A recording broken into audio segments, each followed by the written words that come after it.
আমার অসুখ হয়েছে। গাইস এই যে দেখতাছেন, আচ্ছা আমি তোমার আব্বারে কেমনে ভালো করবো? আমি কি ডাক্তার?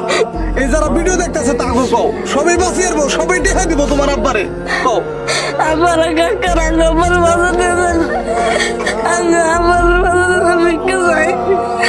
আজকে গাইস মেয়েটার মুখটা মিশাই আপনারা ভিডিওটা শেয়ার করেন, বিশ্বের গুনে গুনে বসিয়ে দেন। শেয়ার কেন নিয়ে করবার কই জানেন? এই ভিডিওটা যদি একজনে শেয়ার করেন আরো 10 জনে দেখা হারবো, দেখে এই ফ্যামিলিটারে সহযোগিতা করে হারবো। আপনি এনে যদি 10টা দেখা দেন আপনি তাও সব পাইবেন। আপনি যদি এই ভিডিওটা লাইক করেন, শেয়ার করেন, তা আপনি সব পাইবেন। ব্যবহার হয়েছে না, পয়সা নাই তোমাকে। আরে গাইস মায়া লাগে না আপনাকে? পোলা পাইবে, বাঁচতে বাঁচতে পাইবে, আপনি একটু সহায় করেন না। আপনারা কত বিলে নষ্ট করেন। আজকে পুলানের বুকটা বিচার পুরা যাতে ইতিম হয়ে না যায়। এই যে দেখতেছেন গ্রামের সব মানুষ কান্দান হয়েছে। আজকে পয়সার অভাব উন্নত মানের চিকিৎসা করে হারতাছে না। সবচেয়ে খারাপ লাগছে কি